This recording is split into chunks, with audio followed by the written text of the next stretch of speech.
En diciembre de 2023, el gobierno de Gustavo Petro lanzó el COMPES 4129, una política que pretendía revertir décadas de desindustrialización.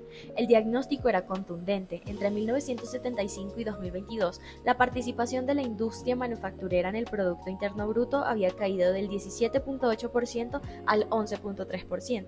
La productividad total de los factores crecía apenas al 0.1% anual, y las exportaciones no minero-energéticas apenas representaban el 40% del total.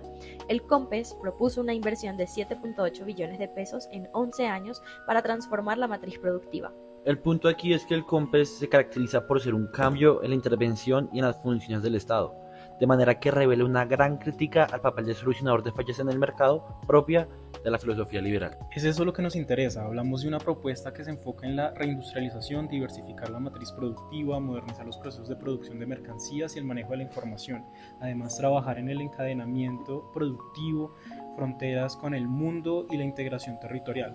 Todo lo anterior en el marco que reconoce a los actores históricamente invisibilizados en las políticas con fines de industrialización, tales como el medio ambiente, las mujeres, las economías populares, el cuidado y la reproducción de la vida. Bueno, este documento sale en 2023, como sabemos, y debemos tener en cuenta que nos situamos en el segundo año del gobierno Petro, por lo que este COMPES se alinea a las propuestas de su campaña con énfasis en el cuidado del medio ambiente y el desarrollo de una transición energética. Recordemos entonces este enunciado del gobierno: Colombia, potencia de vida, y cómo se consolida el pilar económico del Plan Nacional del Desarrollo. Ana, para enfatizar la naturaleza económica de este gobierno, les quiero presentar el siguiente fragmento de un discurso de Petro. Esto fue en la clausura del séptimo Congreso Empresarial de la ANDI en el año 2022, previo al lanzamiento del COMPES. Si el libre mercado lo dejamos actuar en Colombia, nos va llevando solamente a sacar petróleo y cocaína, porque es donde hay ventaja comparativa, y nos va arruinando el papero, al maicero, al agroindustrial. Ahora quiero que pongamos nuestra atención en Dardot y Laval, ya que ellos explican cómo la gobernabilidad neoliberal requiere que el Estado no tenga un rol pasivo, sino que actúe para desarrollar y purificar el mercado de la competencia. Entonces, chicos, podemos determinar que los autores son tajantes al decir que el Estado no tiene que contraerse, ya que podemos hablar en este caso de modernización de los procesos de producción con tecnologías y condiciones de integración regional. Debe hacerse aquí una salvedad, y es que si bien es cierto que los autores plantean que el neoliberalismo le interesa concebir lo social como un espacio que debe ser organizado y gestionado bajo la lógica de rivalidad y la eficiencia económica, esta política pública de reindustrialización no es de carácter neoliberal pura sangre. El COMPES 4129 se caracteriza como un neodesarrollismo socioambiental. Sé que esto puede sonar como medio complejo, pero veamos cómo el COMPES desborda el neoliberalismo, asignando al Estado un rol activo en la configuración de mercados, integra la inclusión productiva de la economía popular y las mujeres como objeto central. A su vez, subordina la rentabilidad, sostenibilidad ambiental y la justicia social, aún sin renunciar a instrumentos de mercado ni a la apertura internacional estratégica de la que habla Laval y Dardot. De hecho, Manuel, me haces pensar que no es en vano que el marco conceptual del COMPES cite la teoría de la creación colectiva del valor público de Mazzucato y Ryan Collins. De hecho, el gobierno de Lula da Silva en Brasil lanzó la Nova Industria Brasil, con una inversión de 300.000 millones, compartiendo el mismo diagnóstico de desindustrialización y el mismo rol protagónico del Estado. Y también en Chile podemos ver esto porque Boric ha impulsado una política industrial verde con énfasis en ciencia y tecnología. También podemos ver en contraste el caso de Argentina bajo Milei, que representa el polo opuesto, pues hay un desmantelamiento industrial y retirada del Estado, con una caída del 9.4% en su producción industrial en 2024. Ahora vemos a nuestro alrededor y en esa imagen se encuentra José Manuel Restrepo en un páramo pisando frailejones, aquí con su discurso de fracking sostenible, y aparte tenemos al ministro de Ambiente de Abelardo, que es Fabio Arjona Hincapié, promoviendo la explotación minera y la mercantilización del territorio, y un gobierno que a su vez busca darle continuismo a las energías de siempre en el gobierno de los nunca. Y preguntémonos qué será de la financiación y priorización de los ejes sociales de este COMPES de reindustrialización. De hecho, ahora que mencionaron los ejes sociales, hablemos sobre la transición energética justa, que es uno de los primeros 4 ejes principales de este proyecto, que se acompaña por indicadores del Ministerio de Comercio, Industria y Turismo. De acuerdo con el Ministerio de Minas y Energía, en el año 2022, la transición energética justa corresponde al proceso gradual de sustitución de uso de combustibles fósiles por fuentes de energía renovable. Esto garantiza a la soberanía energética, confiabilidad y también estabilidad económica, además de hacer una contribución clave a la mitigación de la crisis climática. Solo para que sepan, Colombia adquirió compromisos para transformar su matriz energética desde el documento COMPES 4075 del año 2022, que plantea estrategias intersectoriales para fomentar el crecimiento económico desde lo ambiental y lo social del país. Sin embargo, esta política no respondió plenamente a las necesidades de desarrollo establecidas en el Plan Nacional de Desarrollo para el 2022 y 2026. Y por esa razón, entre el 2022 y 2023 se elabora la hoja de ruta de la transición energética justa, que se sustenta en 4 principios, que son equidad y democratización, gradualidad, soberanía y confiabilidad, participación social vinculante y, por último, participación social intensiva en conocimiento. En relación a esto, la reindustrialización requiere energía en todas sus formas, así que un mayor grado de industrialización implica también un mayor consumo energético per cápita. Colombia registra un consumo de 42 gigajulios por habitante, frente a un promedio latinoamericano de 57 gigajulios. Este bajo consumo refleja el importante desafío industrial del país. Por ello, uno de los pilares de la política de reindustrialización consiste en garantizar un suministro energético confiable y sostenible para la industria actual, equilibrando la competitividad industrial con los objetivos ambientales de la transición energética.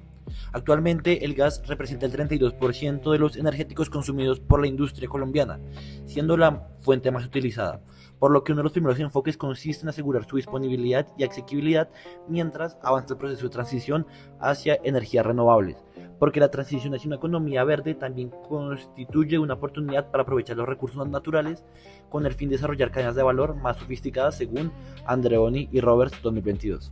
Por otra parte, Colombia cuenta con condiciones favorables para convertirse en un líder regional de hidrógeno gracias a su ubicación geográfica, la abundancia de recursos renovables como la energía eólica en La Guajira y energía solar. Hay que tener en cuenta eso.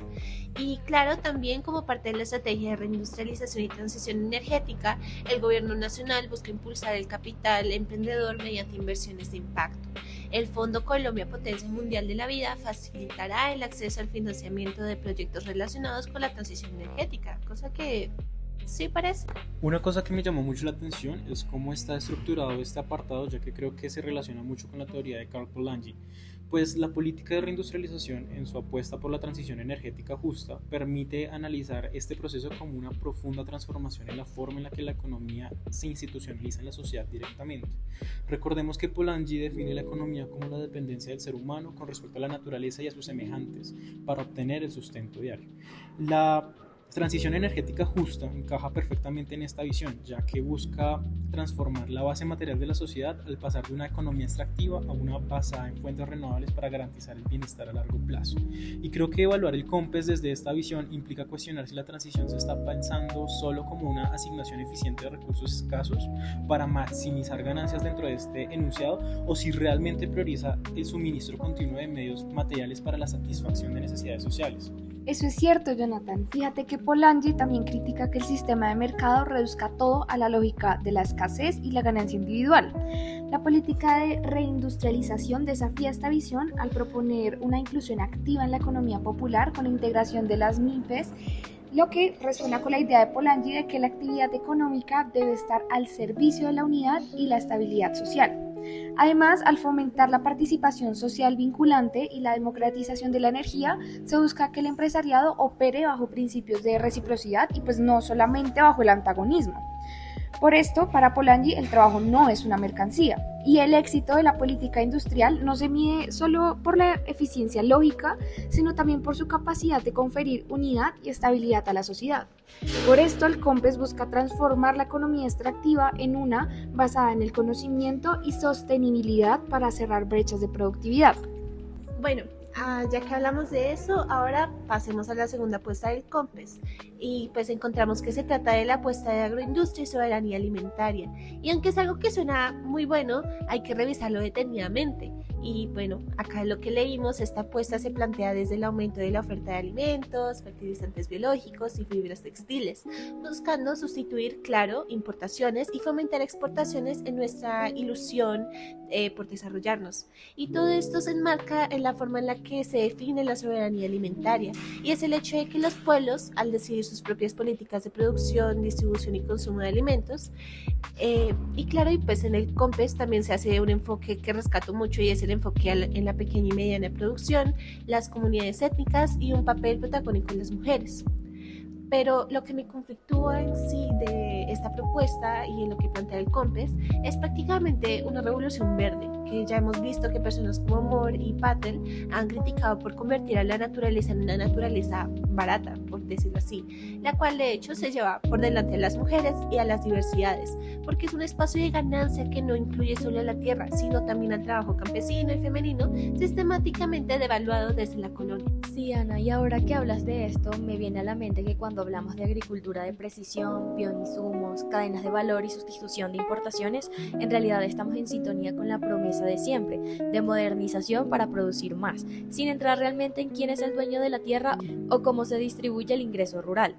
Entonces, si nos apoyamos en la visión de Patel y Moore, yo considero que el Estado no debería ser solo un gestor de consensos ni un árbitro neutral entre sector privado y sociedad civil, sino que debería asumirse como un representante de una deuda social. Me explico, y es que mientras existe un pequeño productor desplazado por la agroindustria de exportación, la sociedad sigue en deuda con él, y el Estado debe institucionalizar ese conflicto y no borrarlo, cosa que en el COMPES no se evidencia, al contrario. Le asigna al Estado un papel de facilitador del capital agroexportador y las cadenas de valor globales, eso sí, con la soberanía alimentaria de frente para legitimar ese accionar. Bueno, ya pasando como a la tercera apuesta estratégica, la política para una reindustrialización a partir del sector salud, a partir de la ciencia, la tecnología y el emprendimiento, y se centra en el desarrollo de capacidades para la industria farmacéutica. Nótese que la estrategia enfatiza la producción de dispositivos médicos y servicios de alto valor agregado. La definición operativa del COMPES está casi enteramente del lado de la producción industrial de bienes, y el apartado del diagnóstico que justifica la apuesta también apunta en esta dirección. Ambos señalan que los problemas del sector salud tienen que ver con la falta de inversión en I+D+I y en la dificultad para generar encadenamientos tal y como se encuentra la estructura productiva actual. Este énfasis del COMPES en la creación de valor agregado tiene que ver con un enfoque de la salud organizada bajo el principio de mercado, como una mercancía. De modo que, más que transformar la lógica interna del sistema de salud, busca ampliar el papel del Estado para establecer condiciones favorables a la acumulación mediante la generación de valor agregado. Bueno, chicos, en este punto yo creo que es esencial el concepto de reproducción social que trabaja Rusa, porque es un eje de análisis imprescindible para entender las implicaciones de la salud en cuanto a mercancía y no en cuanto a cuidado. Esta situación, digamos que no es exclusiva de la caracterización del sistema de salud que hace el COMPES, sino que en realidad es un elemento estructural del sistema, pues existe una definición amplia del derecho a la salud de carácter institucional, pero en realidad sin medios y recursos para conseguir los objetivos. Entonces no se trata solo de pensar la organización social de la producción de la sociedad en abstracto, sino también de reflexionar sobre las formas que toman sus expresiones concretas. La salud pública es trabajo reproductivo per se, y al separar esa dimensión reproductiva de la dimensión del valor agregado, es decir, la productiva, opera una concepción dualista. La generación del valor agregado de este subsector es una máxima que se estima debería crecer un 3.7% anualmente. Sin embargo, el cumplimiento de este objetivo requiere también una organización activa del trabajo reproductivo, el cual es la base material del sistema, es decir, lo presupone pero lo invisibiliza. Asimismo, para profundizar en esta apuesta estratégica, considero apropiado también hacer una pasada por la lectura que hace Caldentey y del análisis estructuralista que promovió Parevich durante los 40, partiendo de la base de que la inclusión del tiempo de producción y el tiempo de circulación de ingresos, estructuralmente distintos en el análisis particular de cada economía, deviene la formulación de un modelo de economía cerrada que implica la separación analítica de quién produce y quién gasta, la discriminación de la banca y la oferta de crédito como variable independiente para aislar este mecanismo temporal como causa del ciclo, y la discrepancia entre el momento en el que el dinero se distribuye y el momento en el que el bien correspondiente está disponible. Vemos que la periferia se especializa en materias primas que exporta al centro a cambio de manufactura, y que los beneficios del sector final se generan y se gastan en el centro, mientras que los de la periferia se transfieren hacia allá. Chicos, otra cosa que me da luces para decir algo, y es que de este modo, sabiendo esto, el COMPES diagnostica que Colombia sigue exportando materias primas sin en realidad capturar el valor agregado corriente abajo. El documento del COMPES señala explícitamente que a pesar de ser productor de materias primas, Colombia no participa en la agregación de valor en el sector extractivo y que la inserción del país en la economía internacional depende de la explotación de materias primas, agrarias, fósiles y minerales, con una inserción apenas incipiente en mercados basados en conocimiento y tecnología. Por ejemplo, el sector salud, el modelo que Prebisch moldeaba, afirmando que los beneficios que se generan en la periferia pero se capitalizan en el centro, es el mismo fenómeno que en el COMPES se describe cuando establece que Colombia exporta materia prima pero no participa en el sector de mayor valor agregado del proceso productivo. Y me gustaría conectarlo con algo que menciona el COMPES particularmente. Eso fue el COVID-19, la gran crisis, el shock que desmanteló. Como un ejemplo más en la historia del capitalismo, la posición pasiva de la periferia en la estructura del mercado global, así afirma el COMPES, esto demostró una alta dependencia de las importaciones de medicamentos y tecnologías sanitarias, una total pasividad en el terreno de la soberanía productiva. Cuando la cadena global de suministro de insumos sanitarios se interrumpió, Colombia no tenía capacidad de producción propia para amortiguar ese choque. Esto es cierto, Jonathan. Esta fractura en la soberanía productiva, particularmente del sector salud, evidenciada durante la pandemia, se debe particularmente a lo que el COMPES, retomando a Villamil, Quintero y Hernández en 2019, mencionan como la ausencia de relaciones con otros sectores del clúster farmacéutico. No hay un jalonamiento de otras industrias por parte de este sector industrial. Y esto está presente en la teoría de Prebisch y es un nodo central, ya que en su ideario la periferia funciona como una esfera aislada, que solo se conecta con el centro a través del intercambio de materias primas por manufacturas, sin economía interna densamente integrada, sino con puro conjunto de eslabones que apuntan hacia afuera. Un muy fuerte enclave que sencillamente importa insumos y que vende servicios de salud dentro del país, sin que esto genere ningún efecto multiplicador interno, pues no genera valor agregado. Fíjate que yo creo que esa lógica que hemos venido discutiendo no desaparece en la última apuesta estratégica del COMPES, sino que se profundiza. La reindustrialización a partir del sector Defensa para la Vida busca fortalecer capacidades industriales nacionales mediante el desarrollo de infraestructura estratégica, tecnologías de uso dual, industria astillera, aeronáutica y capacidades científicas y tecnológicas. En otras palabras, el documento entiende que la soberanía productiva también pasa por recuperar sectores considerados estratégicos para el desarrollo nacional y disminuir la dependencia tecnológica del país. Precisamente, Victoria, esa idea de soberanía productiva me parece súper interesante, porque Arruza y Titi nos obligan a preguntarnos qué entendemos realmente por soberanía cuando hablamos de una política de defensa para la vida. Y es que estas autoras sostienen que una de las características del capitalismo ha sido separar artificialmente la producción de la reproducción social, como si estos fueran dos procesos independientes. Mientras la producción recibe inversión, innovación y reconocimiento económico, la reproducción social, o sea, lo que entendemos como esas actividades que garantizan el sostenimiento cotidiano de la vida y de la reproducción de la fuerza de trabajo, pues en realidad permanecen invisibilizadas, aunque sea la condición material que hace posible cualquier proceso productivo. Por eso, si lo miramos desde esta perspectiva, el COMPES representa un avance importante porque recupera un Estado con capacidad para planificar la producción y fortalecer sectores estratégicos. Sin embargo, la pregunta a la que debemos dirigirnos, chicos, es a la que plantean Arruza y Titi, que no es solamente cuánto interviene el Estado, sino qué dimensiones de la vida decide fortalecer mediante esta inversión. No sé ustedes qué piensen. Eso que mencionas resulta bastante interesante porque permite ampliar la discusión sobre el papel del Estado que hemos venido desarrollando durante todo el podcast. Hasta ahora hemos visto que el COMPES rompe parcialmente con la idea neoliberal de un Estado limitado a corregir las fallas del mercado y le asigna una función de coordinación del desarrollo industrial. Sin embargo, esta planificación continúa organizándose alrededor de categorías como productividad, competitividad, innovación y valor agregado, es decir, indicadores que siguen respondiendo principalmente a una lógica de expansión de la producción. Y justamente ahí aparece una tensión importante. Si el propósito de esta apuesta es fortalecer la soberanía nacional, habría que preguntarse si esa soberanía puede reducirse únicamente a la capacidad de producir bienes estratégicos.